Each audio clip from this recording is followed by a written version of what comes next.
नमः शिवाय। शिवजी सदा सहाय। ओम नमः शिवाय। गुरुजी सदा सहाय। रुद्र संहिता के पार्वती खंड का 39वां अध्याय। भगवान शिव का नारद जी द्वारा उन देवताओं को निमंत्रण दिलवाना, सबका आगमन तथा शिव का मंगलचार एवं ग्रह पूजन आदि करके कैलाश से बाहर निकलना। नारद जी बोले, विष्णु शिष्य महाप्राग तात विधाते, आपको नमस्कार है। कृपा निधे, आपके मुंह से यह अद्भुत कथा मुझे सुनने को मिली है। अब मैं भगवान चंद्रमौली के परम मंगल में तथा समस्त पाप राशि के विनाशक वैवाहिक चरित्र को सुनना चाहता हूँ। मंगल पत्रिका पढ़कर महादेव जी ने क्या किया, परमात्मा शंकर की वह दिव्य कथा सुनाइए। ब्रह्मा जी ने कहा, बेटा तुम बड़े बुद्धिमान हो, भगवान शंकर के उत्तम यश को सुनो। मंगल पत्रिका पाकर भगवान शंकर ने जो कुछ किया वह बताता हूँ। भगवान शिव उस मंगल पत्रिका को प्रसन्नता पूर्वक हाथ में लेकर हृदय में बड़े हर्ष का अनुभव करते हुए हंसने लगे। फिर उन भगवान ने उसे लाने वालों का सम्मान किया। तत्पश्चात उसे बांधकर विधि पूर्वक स्वीकार किया। इसके बाद हिमाचल के यहाँ से आए हुए लोगों को बड़े आदर सम्मान के साथ विदा किया। तदनंतर उन मुनियों से कहा, आप लोगों ने मेरे शुभ कार्य का भली भांति संपादन किया। अब मैंने विवाह स्वीकार कर लिया है, अतः आप लोगों को मेरे विवाह में आना चाहिए।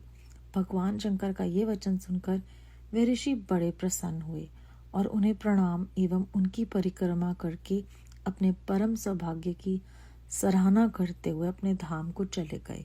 मुनि तदनंतर महालीला करने वाले देवेश्वर भगवान शंभु ने लोकाचार का सहारा ले तत्काल ही तुम्हारा स्मरण किया। तुम अपनी सौभाग्य की प्रशंसा करते हुए बड़ी प्रसन्नता के साथ वहां आए और मस्तक झुका प्रणाम कर हाथ जोड़ विनीत भाव से खड़े हो गए। तब भगवान शिव ने कहा, नारद तुम्हारे उपदेश से देवी पार्वती ने बड़ी भारी तपस्या की और उससे संतुष्ट होकर मैंने उन्हें ये वर दिया कि मैं पति रूप से तुम्हारा पणि ग्रहण करूंगा। पार्वती की भक्ति देखकर मैं उनके वश में हो गया हूँ, इसीलिए उनके साथ विवाह करूंगा। सप्तऋषियों ने लग्न का साधन और शोधन कर दिया है, अतः आज से 7वें दिन मेरा विवाह होगा। उस अवसर पर लौकिक रीति का आश्रय ले मैं महान उत्सव करूंगा। मुने तुम विष्णु आदि सब देवताओं, मुनियों और सिद्धों के साथ अन्य लोगों को भी मेरी ओर से निमंत्रित करो।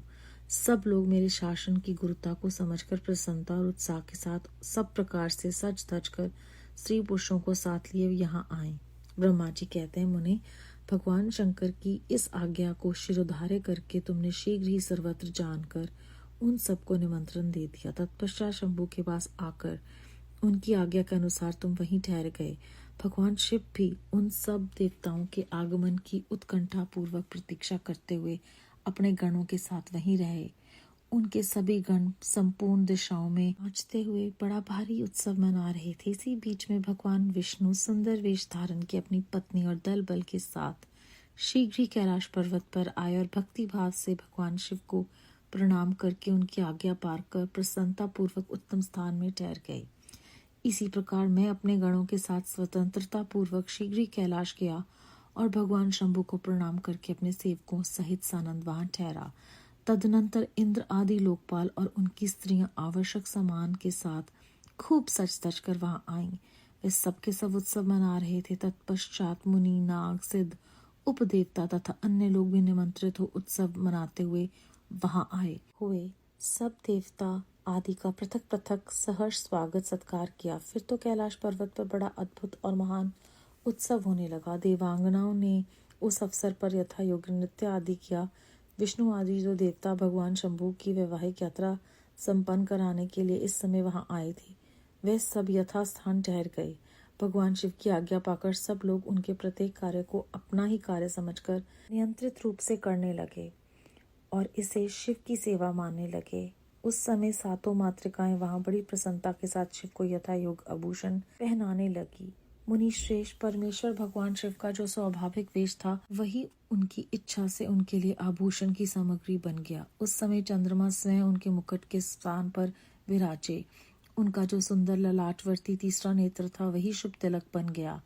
मुनि कानों के आभूषणों के रूप में जो 2 सर्प बताए गए हैं वे नाना प्रकार के रत्नों से युक्त 2 कुंडल बन गए। अन्य अंगों में स्थित सर्प उन अंगों के अति रमणीय नाना रत्न में आभूषण हो गए। उनके शरीर में जो भस्म लगा हुआ था वही चंदन आदि का अंगराग बन गया और उनके जो गज चर्म आदि परिधान थे वे सुंदर दिव्य दुकूल बन गए। इस प्रकार उनका रूप इतना सुंदर हो गया कि उसका वर्णन करना कठिन है। वे साक्षात ईश्वर तो थे ही, उन्होंने पूरा पूरा ऐश्वर्य प्राप्त कर लिया। तदनंतर समस्त देवता, यश, दानव, नाग, पक्षी, अप्सरा और महर्षिगण मिलकर भगवान शिव के समीप गए और महान उत्सव मनाते हुए प्रसन्नता पूर्वक उनसे बोले, महादेव महेश्वर, अब आप महादेवी गिरिजा को ब्याह लाने के लिए हम लोगों के साथ चलिए, हम पर कृपा कीजिए। तत्पश्चात विज्ञान से प्रसन्न हृदय ले भगवान विष्णु ने भगवान शंकर को भक्तिभाव से प्रणाम करके उपयुक्त प्रस्ताव के अनुरूप ही बात कही। भगवान विष्णु बोले, शरणागत वत्सल देव महादेव प्रभु, आप अपने भक्तजनों का कार्य सिद्ध करने वाले हैं, अतः मेरा एक निवेदन सुनिए। कल्याणकारी शंभु, आप गुह्या स्तोत्रक विधि के अनुसार गिरिराज कुमारी पार्वती देवी के साथ अपने विवाह का कार्य कीजिए।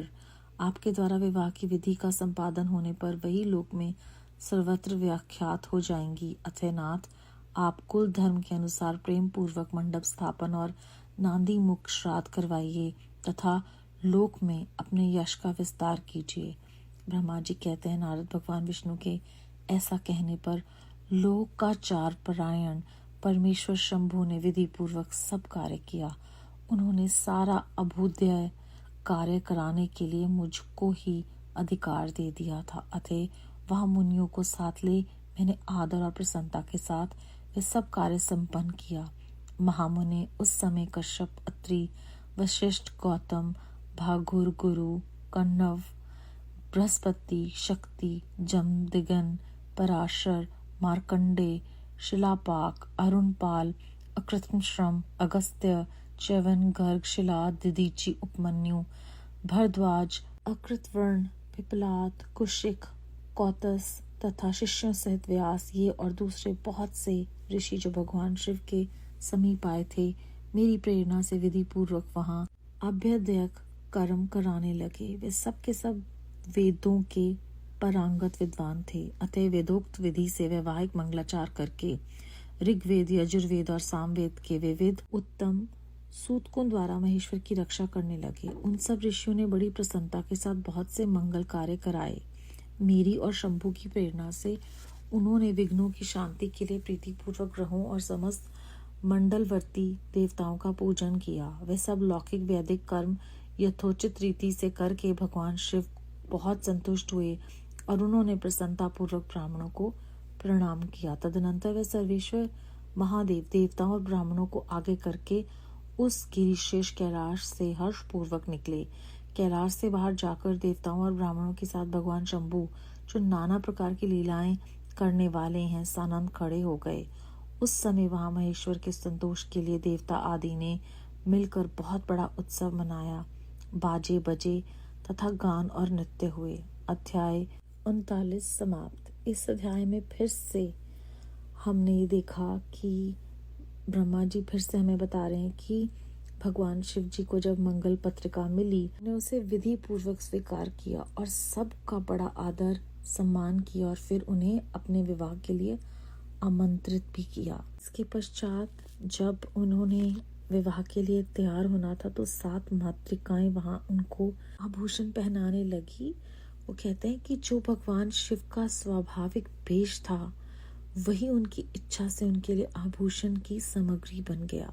तो इस एक पंक्ति से हमें ये प्रेरणा मिलती है कि जो हम हैं, जो हमारा मूल स्वभाव है, हमें उसी को ध्यान में रखकर हर तरह के कार्य करने चाहिए। किस तरह से जो जो उन्होंने धारण किया था वही उनके आभूषणों में परिवर्तित हो गया। तो जो है हमारे पास, हम जैसे हैं हमें वैसे ही रहने की प्रेरणा दे रहे हैं भगवान स्वयं। सब देवता कैलाश पर्वत पर आ गए तो विष्णु जी और बाकी सब देवता जो भी वहां पर ठहरे थे वे सब अपना अपना कार्य करने लगे और ये समझ कर कि वो अपना ही कार्य कर रहे हैं और सब कुछ नियंत्रित रूप से हो रहा था। और जो कुछ भी वे कर रहे थे वो ये मान के कर रहे थे कि ये भगवान शिव जी की सेवा है जो हम कर रहे हैं। तो अपना कार्य समझकर देवता भी हमें प्रेरित कर रहे हैं कि जो भी हम करते हैं वो हमें परमात्मा का दिया हुआ एक प्रसाद है, हम पर वो कृपा है कि वो अगर हमसे कुछ करवा रहे हैं, हम कुछ नहीं कर सकते, क्योंकि देवता भी उनके लिए जो भी कर रहे थे उसे उनकी सेवा समझ कर रहे थे। अंत में लिखा है कि जो कुछ भी वो कर रहे थे वो महेश्वर के संतोष के लिए कर रहे थे और सारा उत्सव मना रहे थे। और परमात्मा जो हैं वो वैवाहिक मंगलाचार जो कर रहे थे वो जो लोकाचार के लिए आवश्यक है उसके अनुसार उन्होंने किया। भगवान विष्णु जी कहते हैं कि आप शरणागत वत्सल हैं, आप अपने भक्तजनों के कार्य को सिद्ध कराने वाले हैं, इसीलिए आपको सारी विधियों का पालन करना है। और भगवान खुद विष्णु जी के कहने पर लोकाचार परायण होकर उन्होंने विधि पूर्वक सब कार्य किया और सब लौकिक वैदिक कर्म यथोचित रीति के अनुसार शिव जी भी संतुष्ट हुए और उन्होंने फिर से ब्राह्मणों को प्रणाम करके हमें सबको आदर सत्कार देने की प्रेरणा दी है। बार बार हमें याद दिलाया जाता है कि ये बहुत महत्वपूर्ण चीज़ें हैं जो हम अपने ध्यान में रखें अपने आध्यात्मिक जीवन को आगे बढ़ाने के लिए। बेअंत शुक्राना गुरु जी महाराज, बेअंत शुक्राना। ओम नमः शिवाय। शिव जी सदा सहाय। ओम नमः शिवाय। गुरु जी सदा सहाय।